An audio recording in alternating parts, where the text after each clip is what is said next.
રાજકોટમાં જૈન તપગત સંઘ સંચાલિત માંડવી ચોક સુપાર્શ્વનાથ દાદાના જિનાલય ખાતે મણિભદ્ર દાદાના પ્રાગટ્ય દિવસ નિમિત્તે ભવ્ય આયોજન કરવામાં આવ્યું હતું। આ જૈન દેરાસરમાં બિરાજમાન મણિભદ્ર દાદામાં શ્રદ્ધા ધરાવતા હજારો દર્શનાર્થીઓ દર ગુરુવારે અહીં દર્શન કરવા આવે છે।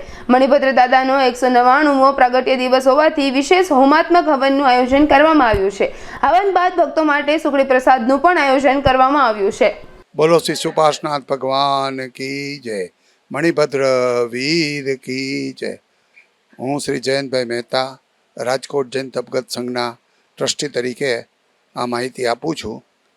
આજરોજ આસો સુદ પાંચમ મણિભદ્ર દાદાનો પ્રાગટ્ય દિવસ સૌરાષ્ટ્રની અંદર અત્રે બિરાજમાન શ્રી મણિભદ્ર દાદા ખૂબ સાત્વિક અને ખૂબ ચમત્કારિક છે। રેતીની પ્રતિમા છે, 199 વર્ષથી પણ વધારે પ્રાચીન આ પ્રતિમા છે।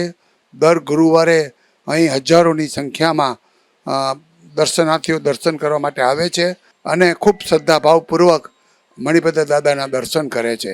આજે મણિભદ્ર દાદાનો 199મો હોમાત્મક હવન પરમ પૂજ્ય આચાર્ય શ્રી જીનચંદ્ર હેમચંદ્ર મહારાજ સાહેબ બંધુ બેલડીના શિષ્ય રત્નો પરમ પૂજ્ય મુનિરાજ શ્રી મનકચંદ્ર મહારાજ સાહેબ, પ્રિયચંદ્ર મહારાજ સાહેબ અને વિતરાગચંદ્ર મહારાજ સાહેબ તેમજ સાધ્વીજી કવલિયા શ્રીજીની નિશ્રાની અંદર અત્રે હવન ચાલી રહ્યો છે અને વર્ષની અંદર એકવાર આ હવન થાય છે।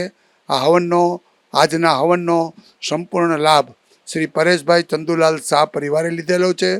હવન બાદ પધારેલ ભાવિકો માટે સુખડી પ્રસાદનો પણ આયોજન છે અને તેમનો પણ લાભ તે પરિવારે લીધેલો છે। હવનની અંદર આપ જોઈ શકો છો તેમ ખૂબ જ મોટી સંખ્યાની અંદર ભાવિકો પધાર્યા છે। હવનની અંદર બરાબર થોડીક સમયમાં જ એમાં બીડું હોમાશે અને ત્યારબાદ ભાવિકોને દર્શનનો પણ લાભ મળશે।